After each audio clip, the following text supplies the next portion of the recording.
हमारे इस YouTube channel के सेगमेंट फास्ट न्यूज में आप तमाम का इस्तकबाल है। इस वीडियो में आप देख सकते हैं कम मिनटों में बहुत ज्यादा खबरें। तो आइए शुरू करते हैं वीडियो को और देखते हैं आज की ताजा तरीन खबरें। पतंग के मांझे ने नौजवान की गर्दन काट दी। हैदराबाद के मुज़ाफ़ाती इलाके में बड़ा हादसा। हैदराबाद के मुज़ाफ़ाती इलाके कसीरा की मल्कार्जुन नगर कॉलोनी में पतंग के खतरनाक मांझे की जद में आकर एक नौजवान की गर्दन कट गई। तफसीलात के मुताबिक 25 साल यशवंत रेड्डी मोटरसाइकिल पर कुछ काम से जा रहा था कि रास्ते में अचानक पतंग का मांझा इसकी गर्दन में फंस गया, जिसकी वजह से गले पर गहरा जख्म आया। वाक़े को देखने वाले मुकामी अफराद ने फौरी तौर पर जख्मी नौजवान को नितिन हॉस्पिटल मुंतकिल किया, जहाँ इस वक्त इसका इलाज जारी है। डॉक्टर के मुताबिक बेहतर इलाज फराहम करते हुए तकरीबन 19 टाँके लगाए गए हैं। इलाके के मकीनों का कहना है कि केसरा में बास दुकानदार खुफिया तौर पर ममनुआ मांझा फरोख्त कर रहे हैं, जिसकी वजह से सड़कों पर आने जाने वालों की जान को खतरा लाहक है। अवाम ने पुलिस से मुतालबा किया है कि ऐसे वाक़यात की रोकथाम के लिए फौरी इक़दाम किए जाएं। वाक़े की इत्तला मिलने पर कसीरा सर्कल इंस्पेक्टर आर.के. पल्ली अंजनालू ने वाज़ेह किया है कि अगर कोई भी शख्स गैर कानूनी तौर पर ममनुआ मांझा फरोख्त करता पाया गया तो उसके खिलाफ सख्त कानूनी कार्रवाई की जाएगी। मुतासरा के वालिद सुधाकर रेड्डी की शिकायत पर केस दर्ज कर लिया गया है और कसीरा पुलिस वाक़े की मुकम्मल जाँच में मसरूफ है। किशन रेड्डी ने रेवंत रेड्डी हुकूमत की सताइश की। तरक्याती कामों में मरकज से ताउन का किया तस्करा। मरकजी वजीर कोयला और कानकरी जी किशन रेड्डी ने तरक्याती कामों में मरकजी हुकूमत से ताउन के लिए रेवंत रेड्डी हुकूमत की सताइश की। मीडिया से बातचीत करते हुए किशन रेड्डी ने कहा कि तरक्याती कामों के सिलसिले में तेलंगाना हुकूमत मरकज के साथ मिलकर काम कर रही है। गुज़िश्ता 10 बरसों में BRS दौरे हुकूमत के दौरान ऐसी सूरत हाल नहीं थी। उन्होंने कहा कि तरक्याती कामों के लिए वज़ीर आज़म नरेंद्र मोदी की आमद के बावजूद उस वक्त के चीफ मिनिस्टर KCR ने कोई दिलचस्पी नहीं दिखाई। हुकूमत की तब्दीली के बाद सूरत हाल बदल चुकी है। सियासत को बाला-ए-ताख रखते हुए चीफ मिनिस्टर रेवंत रेड्डी नई दिल्ली पहुंचकर वज़ीर आज़म नरेंद्र मोदी और मरकजी वज़रा से मुलाकात करते हुए तरक्याती प्रोजेक्ट्स की नुमाइंदगी कर रहे हैं। रियासत के मफादात की तकमील के लिए रेवंत रेड्डी की कोशिश काबिल सताइश है। उन्होंने कहा कि इलेक्शन के दौरान सियासत की जा सकती है, जबकि इलेक्शन के बाद हर किसी को तरक्याती कामों पर तवज्जो देनी चाहिए। उन्होंने कहा कि अवाम की बहबूद और रियासत की तरक्की हर किसी के अव्वलीन तरजीह होनी चाहिए। KCR की प्रेस कॉन्फ्रेंस से रेवंत रेड्डी के पसीने छूट गए। चीफ मिनिस्टर वादा खिलाफी की सियासत के नुमाइंदे हैं KTR का रिमार्क। BRS के कारगुजार सदर KT रामाराव ने चीफ मिनिस्टर रेवंत रेड्डी पर शदीद तंज करते हुए कहा कि साबिक चीफ मिनिस्टर KCR की महज एक प्रेस कॉन्फ्रेंस से ही रेवंत रेड्डी के पसीने छूट गए। उन्होंने कहा कि अगर KCR असेंबली में आ गए तो रेवंत रेड्डी घबराहट का शिकार हो जाएंगे। KTR तेलंगाना भवन में मुनक्किदा एक प्रोग्राम से खिताब कर रहे थे, जहाँ शेरी-लिंगमपल्ली असेंबली हल्के के आलवन डिवीजन से ताल्लुक रखने वाले कांग्रेस लीडर अनिल ने BRS में शमूलियत इख्तियार की। इस मौके पर खिताब करते हुए KTR ने रेवंत रेड्डी को का निशाना बनाते हुए कहा कि मैंने अगर गुंटूर में तालीम हासिल की तो तुम्हें इससे क्या मसला है। मैंने हिंदी, उर्दू और अंग्रेजी सीखी है, तुम भी सीख लो। उन्होंने तंज़िया अंदाज में यह भी कहा कि मैंने गुंटूर में इंटरमीडिएट किया है और तुम्हारा दामाद भी आंध्र प्रदेश से ही है। KTR ने कहा कि KCR तेलंगाना तहरीक के असल कायद और रियासत के मेमार हैं और वो फ़ख्र के साथ अपने वालिद का नाम लेते हैं। उन्होंने इल्ज़ाम लगाया कि जो लोग नोटों के बैग उठाकर सियासत करते हैं उन्हें इनके बच्चे भी याद नहीं करते। उन्होंने कहा कि कोड़ंगल में रेवंत रेड्डी को रुकन असेंबली बनने से रोकना BRS की सियासी जिम्मेदारी है। BRS कायद ने रेवंत रेड्डी की जबान और तर्ज बयान पर भी एतराज़ करते हुए कहा कि ऐसी गुफ्तगू से मुआशरे पर मनफी असर पड़ता है और बच्चे भी वही जबान सीखने लगते हैं। उन्होंने कहा कि पालमुरु रंगारेड्डी प्रोजेक्ट की DPR को वापस भेजने पर KCR ने बजा तौर पर सवाल उठाया था कि आखिर हुकूमत क्या कर रही है और कम से कम 10% काम मुकम्मल करके आबपाशी का पानी फराहम करने का मुतालबा किया था। इसी तरह कृष्णा नदी के पानी में तेलंगाना के जायज़ हिस्से का मुतालबा करना कोई गलत बात नहीं। इलेक्शन से पहले शादी मुबारक कल्याण लक्ष्मी स्कीम में 1 तोला सोना बतौर तोहफा देने का कांग्रेस पार्टी के मंशूर के जरिए वादा किया गया। 2 साल मुकम्मल होने के बावजूद इस पर अभी तक अमलावरी नहीं की गई। कई इलाकों में आज से 36 घंटों तक पानी की सरबराही में खलल रहेगा। पानी की लाइंस की मरम्मत की वजह से कई इलाकों में 36 घंटों तक सरबराही में खलल रहेगा। 27 दिसंबर को सुबह 6 बजे से 28 दिसंबर को शाम 6 बजे तक जो इलाके मुतासिर रहेंगे इनमें मीरालम, किशनबाग, बालिस्टी खेत, Mogalpura, Falaknuma, Bahadurpura, Jahanuma, Mahboob mansion, Santosh Nagar, Vinaynagar, Saidabad, Chanchalguda, Asmangarh, Yakutpura, Bokulkunta, Narayanguda, Adikmet reservoir, Shivam reservoir, Chilkalguda reservoir, Aliabad reservoir, Riyasat Nagar reservoir और Dilsukhnagar, hardware park, Jalpally, Tukkuguda, fab city और मन्नेगुड़े के चंद इलाके शामिल है। 12 नए जोनल कमिश्नर्स ने जायजा हासिल कर लिया। ग्रेटर हैदराबाद म्युनिसिपल कॉर्पोरेशन के जोन्स को 6 से बढ़ाकर 12 कर देने से मुताल्लिक खतई नोटिफिकेशन के इजराई के बाद हुकूमत ने इन नए जोन्स के लिए जोनल कमिश्नर्स के तकर्रुर के लिए भी अहकाम जारी कर दिए हैं, जिसकी मुताबियत में जुमे को मुख्तलिफ ओहदेदारों ने बहैसियत जोनल कमिश्नर्स अपनी नई जिम्मेदारियां संभाल ली हैं। Commissioner greater Hyderabad municipal corporation RV. Kannan की मौजूदगी में अनुराग जयंती ने बहैसियत राजेंद्र जोनल कमिश्नर और जी. मुकुंदर रेड्डी ने गोलकोंडा जोनल कमिश्नर की हैसियत से जायजे हासिल कर लिए हैं। अपूर चौहान ने बहैसियत Kukatpally zonal commissioner, K Chandrakala ने शमशाबाद जोनल कमिश्नर, राधिका गुप्ता ने उप्पल जोनल कमिश्नर, रवि किरण ने Secunderabad zonal commissioner, A Priyanka ने खैरताबाद जोनल कमिश्नर, संचित गंगवार ने Malkajgiri zonal commissioner, B Hemant Sahadevrao ने श्रीलिंगमपल्ली जोनल कमिश्नर, संदीप कुमार झा ने कुतुबुल्लापुर जोनल कमिश्नर, हेमंत केशव पाटिल ने एलबी नगर जोनल कमिश्नर और एस श्रीनिवास रेड्डी ने चारमीनार जोनल कमिश्नर के हैसियत से नए ओहदों के जायजे हासिल किए हैं। जीएचएमसी में अब सर्कलों की तादाद 30 से बढ़कर 60 हो गई। उप्पल, कुतुबुल्लापुर, मलकाजगिरी, शमशाबाद, गोलकुंडा और राजेंद्र नगर को जीएचएमसी में नए जोन्स की हैसियत से शामिल किया गया है। सर्कल दफातर में नए जोनल दफातर कायम किए गए हैं। गोलकुंडा जोनल कमिश्नर का दफ्तर एबिट्स में कायम किया गया है। शमशाबाद को अलहदा जोन बनाने के फैसले पर जश्न और आतिशबाजी। तेलंगाना हुकूमत ने शमशाबाद म्युनिसिपल और इसके तरफ के 7 पंचायतों को ग्रेटर हैदराबाद म्युनिसिपल कॉर्पोरेशन में जब्त कर दिया था, जिसके बाद शमशाबाद को चारमीनार जोन में शामिल करने के अहकाम जारी किए गए थे। जिसके साथ ही शमशाबाद ज्वाइंट एक्शन कमेटी ने शमशाबाद को अलहदा जोन बनाने का मुतालबा करते हुए एहतजाज किया और मुतल्लिका अहदेदारों से नुमाइंदगी की। तेलंगाना हुकूमत ने नए अहकाम जारी करते हुए शमशाबाद को अलहदा जोन बनाने का फैसला करते हुए शमशाबाद जोन में अदिबटला, बदंगपेट, जलपल्ली और शमशाबाद सर्कल को इसमें शामिल कर दिया। हुकूमत के ऐलान के बाद जुमे को शमशाबाद में जश्न मनाते हुए जबरदस्त आतिशबाजी की और अवाम में मिठाई तकसीम की गई। तेलंगाना में स्कूलों को संक्रांति की 9 दिन की छुट्टियां। तेलंगाना में संक्रांति के सिलसिले में स्कूलों की छुट्टियों को हतमी शक्ल दे दी गई है। 10 जनवरी को दूसरा हफ्ता और 11 जनवरी को इतवार होने के साथ 18 जनवरी को भी इतवार आने की वजह से मजमूई तौर पर 9 दिन की छुट्टियों का ऐलान किया गया है। स्कूलों को 10 जनवरी से छुट्टियां होंगी और फिर 19 जनवरी से दोबारा स्कूलों का आगाज होगा। जनवरी के महीने में स्टूडेंट्स को पहले ही बड़ी तादाद में छुट्टियां हासिल हो रही हैं। 1 जनवरी को नए साल के मौके पर छुट्टी रहेगी, जबकि यौम जमहूरिया 26 जनवरी को भी आम छुट्टी होगी। इसके अलावा जनवरी में 4 इतवार भी शामिल है, जिसकी वजह से तलबा को खदर राहत मिलेगी। इसी तरह आंध्र प्रदेश में भी स्कूलों के लिए 9 दिन की संक्रांति छुट्टियों का ऐलान किया गया है। काबिल जिक्र बात यह है कि गुज़िश्ता बरस संक्रांति के मौके पर तेलंगाना में सिर्फ 6 दिन की छुट्टियां दी गई थी। ताहम इस साल दूसरा हफ्ता और इतवार साथ आने की वजह से छुट्टियों की तादाद में इजाफा हुआ है। छुट्टियों में हैदराबाद टू विजयवाड़ा शाहराह पर शदीद ट्रैफिक जैम।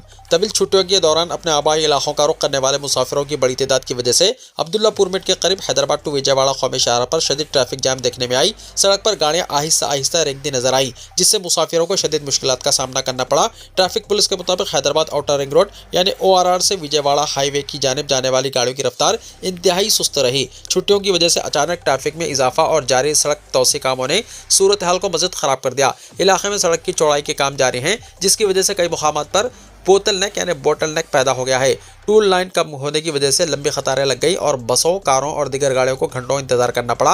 मुकामी हुक्काम के मुताबिक ट्रैफिक जाम की अहम वजूहात में छुट्टियों की वजह से सफर में इजाफा, सड़क की मरम्मत और तोसी और निजी गाड़ियों की बड़ी तादाद शामिल है। मुसाफिरों को मशवरा दिया गया है कि वो सफर के लिए इजाफी वक्त रखें और मुमकिन हो तो मुतबादिल रास्तों का इस्तेमाल करें। ट्रैफिक पुलिस की टीमें मौके पर मौजूद हैं और ट्रैफिक को रवा रखने की कोशिश कर रही है। ताहम हुक्काम ने खबरदार किया है कि छुट्टियों के अख्ताम तक अब्दुल्लापुर मिट और हैदराबाद टू विजयवाड़ा शाहराह पर भीड़ बरकरार रह सकती है। तेलंगाना के सरकारी स्कूल्स में मिड डे मील से अंडे गायब। अंडों की कीमतों में मुसलसल इजाफे ने सरकारी स्कूल्स में नाफिज PM पोषण यानी दोपहर के खाने की स्कीम को शदीद मुतासिर किया है। हुकूमत जहां खाने पकाने वाली कारकुन खवातीन को फी अंडा 6 रुपये फराहम कर रही है, वहीं बाजार में अंडों की कीमत 8 से 10 रुपये तक पहुंच चुकी है। इस सूरत हाल की वजह से कई स्कूल्स में बच्चों को हफ्ते में 3 दिन के बजाय सिर्फ 2 दिन ही अंडे फराहम किए जा रहे हैं, जबकि बास मुकामात पर 1 दिन अंडे और 1 दिन केला दिया जा रहा है। हेडमास्टर्स का कहना है कि कीमतों में इजाफे की वजह से मुकर्ररा मेनू पर अमल मुमकिन नहीं रहा है। जिले बढ़चल के एक हेडमास्टर ने बताया कि अंडों की कीमतों में इजाफे की वजह से एडजस्टमेंट की जा रही है। सब जानते हैं कि कई स्कूल्स में हफ्ते में 3 दिन अंडे नहीं दिए जा रहे हैं। आदिलाबाद के एक हेडमास्टर ने मुतालबा किया है कि तेलंगाना हुकूमत भी आंध्र प्रदेश के तर्ज पर स्कूल्स को बराह रास्त अशियाए ज़रूरिया फराहम करे। रियासत भर में तकरीबन 24,000 सरकारी स्कूल्स हैं, जहां 17 लाख के करीब तलबा PM पोषण स्कीम से मुस्तफीद हो रहे हैं। इस निज़ाम को चलाने के लिए 46,000 से ज़्यादा खाने पकाने वाली खवातीन खिदमत अंजाम दे रही है, जिन्हें महज 3,000 रुपये माहाना एजाज़िया दिया जाता है। हुकूमत चावल फराहम करती है, जबकि दीगर अशिया की खरीदारी के लिए फर्स्ट क्लास से 5th क्लास के लिए 6.78 रुपये और क्लास 6 से 10th क्लास के लिए 10.17 रुपये फी तालिब इल्म अदा किए जाते हैं। तरकारी, दाल, कुकिंग ऑयल और दीगर अशिया की कीमतों में तेज इजाफे के साथ साथ सरकारी बिल्स की बरवक्त अदायगी न होने की वजह से खाने पकाने वाली एजेंसियां शदीद माली दबाव का शिकार हैं। चंद दिन पहले इस मसले पर कारकुनों ने डायरेक्टर ऑफ स्कूल एजुकेशन के दफ्तर का घेराव भी किया था। अगरचे कि हुकूमत ने बिल्स की अदायगी के लिए ग्रीन चैनल नाफिज करने का ऐलान किया था, लेकिन ताहाल इस पर अमल नहीं हो सका, जिसके नतीजे में खाने पकाने वाले खवातीन बाजार से सामान उधार लाकर स्कीम जारी रखने पर मजबूर हैं और इन पर कर्ज का बोझ बढ़ता जा रहा है। कुल हिंद सनती नुमाइश की 1 जनवरी से आगाज की तैयारियां। नुमाइश मैदान पर 50वीं कुल हिंद सनअती नुमाइश की तैयारियां उरूज पर हैं। नुमाइश सोसाइटी ने 1 जनवरी को नुमाइश की इफ्तिताई तकरीब को खतियत दी है। सोसाइटी इस बात की कोशिश कर रही है कि 1 जनवरी से ही नुमाइश मुकम्मल तौर पर शुरू हो जाए और तमाम अहम स्टॉल्स की तामीर का काम मुकम्मल कर लिया जाए। 1 जनवरी से नुमाइश 46 दिन तक जारी रहेगी। गुज़िश्ता 8 दहों से नुमाइश का एहतमाम किया जा रहा है, जिसमें तेलंगाना के अलावा मुल्क की मुख्तलिफ रियासतों से ताल्लुक़ रखने वाले ताजरीन अपने स्टॉल्स कायम करते हैं। 15 फरवरी तक जारी रहने वाले इस एग्जीबिशन में कश्मीरी स्टॉल्स हमेशा आवाम की तवज्जो का मरकज रहे हैं। नुमाइश सोसाइटी को मुल्क भर से स्टॉल्स के लिए 3500 दरख्वास्तें मौसूल हुई और सोसाइटी ने 2500 स्टॉल्स अलॉट किए हैं। कमर्शियल और इंडस्ट्रियल प्रोडक्ट्स के अलावा हैंडलूम्स, आर्ट्स एंड क्राफ्ट्स और ग़िज़ाई स्टॉल अलहदा मुकामात पर अलॉट किए गए। नुमाइश में मुख्तलिफ तहजीबी और स्पोर्ट्स की सरगर्मियों को भी बरकरार रखा गया है। सोसाइटी को उम्मीद है कि जारी साल 25 लाख अफराद एग्जीबिशन का मुशाहिदा करेंगे, क्योंकि गुज़िश्ता साल ये तादाद 23 लाख थी। रोज़ाना एक अंदाजे के मुताबिक 47,000 अफराद नुमाइश का मुशाहिदा कर सकते हैं। सोसाइटी ने आतिशदगी के वाक़यात की रोकथाम के लिए एहतियाती कदम उठाए हैं। फायर सर्विस के ताउन से आतिश फुरू आलात नस्ब किए जा रहे हैं और मुस्तकिल तौर पर फायर इंजन दस्तयाब रहेंगे। क्रिसमस की छुट्टी, जू देखने वालों की तादाद में इजाफा। क्रिसमस की छुट्टी के मौके पर शहर के नेहरू ज़ूलॉजिकल पार्क देखने वालों की तादाद में इजाफा हुआ है। जुमेरात को 23,440 अफराद ने जू देखा। जू में हाल ही में ज़ेब्रा और दिगर जानवरों का इजाफा किया गया है। जानवरों के तबादले के प्रोग्राम के तहत मुल्क के दिगर चिड़ियाघरों से इन जानवरों को यहाँ लाया गया है। महकमे मौसमियात ने सर्दी का अलर्ट वापस ले लिया। हैदराबाद और तेलंगाना के मुख्तलिफ अजला के आवाम के लिए महकमे मौसमियात की जानिब से राहत की खबर दी गई है। महकमे ने अपने बुलेटिन में कहा कि रियासत के लिए जारी सर्दी की लहर का अलर्ट वापस ले लिया गया है, जिसके बाद शदीद सर्दी से वक्ती तौर पर निजात की उम्मीद पैदा हो गई है। तकरीबन 2 हफ्तों तक शदीद सर्दी की लहर की सूरत हाल के बाद अब मौसमी हालात में बतदरीज तब्दीली मुतवक्को है, जिसके नतीजे में दर्ज हरारत में इजाफा होगा और मौसम निस्बतन खुशगवार होने लगेगा। आइंदा 48 घंटों के दौरान अक़ल तरीन दर्ज हरारत में 2 से 3 डिग्री के इजाफे का इम्कान है। उर्स शरीफ सुल्तानुल हिंद हज़रत सैयदना ख्वाजा मोइनुद्दीन चिश्ती रहमतुल्लाहि तआला अलैह हिंदुस्तान में बेहिसाब बुजुर्गान दीन आए हैं और तबलीग दीन को इख्तियार किए, जिसके जरिए अक्सर और बेशतर लोग राह रास्त को इख्तियार किए हैं और वो भी कामयाबी और सरफराजी हासिल किए हैं। जिनमें से एक बहुत ही बड़े बुजुर्ग, जिनको हिंदुस्तान में ही नहीं बल्कि सारी दुनिया में रहने वाले सुल्तानुल हिंद ख्वाजा ख्वाजगान हज़रत सैयदना ख्वाजा मोइनुद्दीन चिश्ती रहमतुल्लाहि तआला अलैह के नाम से जानते हैं। आपकी शख्सियत इंतहाई बरकत और अजमत वाली है। ईरान के मुकाम सजिस्तान में 12 रजबुल मुरज्जब 536 हिजरी बरोज़े दोशंबा आपकी विलादत बासादत हुई। आप वालिद बुजुर्गवार के वास्ते से हुसैनी और वालदा माजिदा की तरफ से हसनी सादात हैं। वालदा माजिदा का नाम उम्मुल वरा था। वालिद बुजुर्गवार का नाम हज़रत सैयद ग़ियासुद्दीन हसन अल हुसैनी था। सादात घराने के चश्मो चिराग होने की हैसियत से आप पर सादात के आसार नुमायां थे। हज़रत ख्वाजा मोइनुद्दीन चिश्ती रहमतुल्लाहि तआला अलैह ने अपनी सारी ज़िंदगी खिदमत खल्क़ के जज्बे के साथ गुजारी। हज़रत ख्वाजा मोइनुद्दीन चिश्ती रहमतुल्लाहि तआला अलैह हुज़ूर सल्लल्लाहु तआला अलैहि वसल्लम की एक एक सुन्नत को इख्तियार किए और इसी पर अमल करते हुए अपनी पूरी ज़िंदगी बसर किए हैं। यानी अखलाक, किरदार, नरम गुफ्तगू और हर वक्त अच्छे अमाल को इख्तियार करना और बुरे अमाल से परहेज़ करना, ये सब चीज़ें आपके अंदर मौजूद थी। आप हमेशा अल्लाह ताला और रसूल पाक सल्लल्लाहु अलैहि वसल्लम की इताअत और फरमाबरदारी को अपने ऊपर लाजिम कर लिए थे और तमाम मुरीदीन और मुअतक़िदीन को भी ये दर्स देते कि वो भी इसी तरीके से ज़िंदगी गुजारते रहे ताकि दुनिया और आखिरत में कामयाबी और सरफराजी हासिल हो जाए। हज़रत ख्वाजा गरीब नवाज़ रहमतुल्लाहि तआला अलैह का विसाल 6 रजबुल मुरज्जब 633 हिजरी को हुआ। आज 6 रजबुल मुरज्जब 1447 हिजरी को आपका 814वां उर्स शरीफ है। जल्द शुरू होगा SIR का तीसरा मरहला। 22 रियासतों में मुकम्मल किया जाएगा वोटर नजरसानी का काम। इलेक्शन कमीशन के ज़राए ने जुमे के रोज़ दावा किया है कि मुल्क भर की बाकी रियासतों और मरकज़ के ज़ेर इंतज़ाम इलाक़ों में स्पेशल इंटेंसिव रिवीजन यानी SIR का तीसरा मरहला जल्दी शुरू होगा। फिलहाल SIR का दूसरा मरहला 9 रियासतों और 3 मरकज़ के ज़ेर इंतज़ाम इलाक़ों में इंतखाबी पैनल के जरिए कराया जा रहा है। इस दूसरे मरहले में अंडमान और निकोबार, छत्तीसगढ़, गोवा, गुजरात, उत्तर प्रदेश, राजस्थान, मध्य प्रदेश, लक्षद्वीप, तमिलनाडु, मगरबी बंगाल, केरला और पुडुचेरी जैसी इंतखाबी पाबंद रियासतें भी शामिल हैं। आसाम में ECI इस वक्त वोटर लिस्ट की खुसूसी नजरसानी कर रही है। रियासत में आइंदा साल के अवाइल में असेंबली इंतखाबात होने वाले हैं। कानूनी दफात के मुताबिक ECI को वोटर लिस्टें तैयार करने और अपडेट करने का इख्तियार हासिल है। इन फहरिस्तों की सालमियत को बरकरार रखने के लिए ये हर इलेक्शन से पहले या जब भी जरूरी समझे वोटर लिस्टों में नजरसानी का हुक्म देता है। इसकी वजह यह है कि जारी नकल मकानी मौजूदा वोटर लिस्ट में मुतअद्दिद तब्दीलियों का बाइस बनी है। इसके नतीजे में कई मुकामात पर वोटर्स का इंदराज हुआ है। पोलिंग पैनल के मुताबिक SIR इस बात को यकीनी बनाता है कि कोई भी अहल शहरी बाहर ना जाए और कोई नाअहल शख्स वोटर लिस्ट में शामिल ना हो। काबिल जिक्र है कि SIR का पहला मरहला इस साल असेंबली इंतखाबात से पहले बिहार में मुनक्किद किया गया था। इस मशक़ के कामयाब होने के बाद पोलिंग पैनल ने दूसरे मरहले का ऐलान किया। सोना और चांदी की कीमतों में तारीखी धमाका, खरीदारों के उड़ गए होश। लोगों का बाजार जाना और सोना चांदी की खरीदो फरोख्त का सिलसिला हमेशा जारी रहता है। सोना सरमायाकारी के लिए खासा फायदेमंद समझा जाता है, इसलिए रोजाना उतार चढ़ाव वाले दामों पर सबकी नजरें बनी रहती है। ऐसे में अगर आप सोना या चांदी खरीदने का इरादा रखते हैं या इनमें सरमायाकारी की मंसूबाबंदी कर रहे हैं तो आज की खबर आपके लिए निहायत अहम है। वाज़ेह है कि आज सराफा बाजार में सोना और चांदी दोनों की कीमतों ने तमाम रिकॉर्ड तोड़ दिए हैं। आइए जानते हैं आज के ताज़ा दाम। दारुल हुकूमत दिल्ली के सराफा बाजार में आज सोने की कीमतों में बड़ा बदलाव देखने को मिला। बताया जाता है कि 22 कैरेट सोना जो कल 1,27,800 रुपये फी 10 ग्राम में फरोख्त हो रहा था, आज 1,28,500 रुपये फी 10 ग्राम की शरह से फरोख्त होगा। वहीं 24 कैरेट सोना जो कल 1,39,400 रुपये फी 10 ग्राम में बिका था, आज 1,40,170 रुपये फी 10 ग्राम की शरह से फरोख्त होगा। अगर मुल्क में फरोख्त होने वाली चांदी के दामों की बात की जाए तो आज चांदी की कीमतों में जबरदस्त तेजी देखी गई। बढ़ती हुई कीमतों को देखकर लग रहा है कि आने वाले कई दिनों तक चांदी के दाम 2 लाख रुपए से कम होने वाले नहीं है। आज सराफा बाजार में चांदी 2,40,000 रुपए फी किलोग्राम की शरह से फरोख्त होगी, जबकि कल ये 2,34,000 रुपए फी किलोग्राम में बिकी थी। यानी आज चांदी की कीमत में 10,000 रुपए का इजाफा दर्ज किया गया है।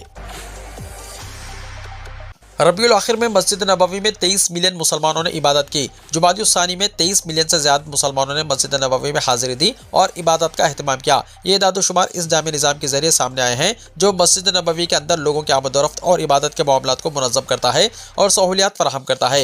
ये दादोशुमार जनरल अथॉरिटी बराए हरमैन शरीफैन ने बाज़ाब्ता तौर पर जारी किए हैं। इस दौरान मुसलमानों की मस्जिद नबवी आमद के मौके पर माहौल को साजगार रखने के लिए पूरा अहतमाम किया गया था ताकि इन्हें कोई भी दिक्कत किसी भी मरहले में पेश न आए और वो आसानी के साथ इबादत का एहतमाम कर सकें। जनरल अथॉरिटी के मुताबिक हमारी ये मुसलसल कोशिश है कि मस्जिद नबवी और इसके अहाते में आने वालों के लिए खिदमत को मज़ीद बेहतर करते हुए इन खिदमत में इजाफा करें। वीडियो को लाइक शेयर कीजिए और हमारे इस YouTube चैनल को सब्सक्राइब करते हुए इसके बेल आइकॉन को भी प्रेस कर लीजिए ताकि हर आने वाली वीडियो का नोटिफिकेशन सबसे पहले आपको मिलता रहे।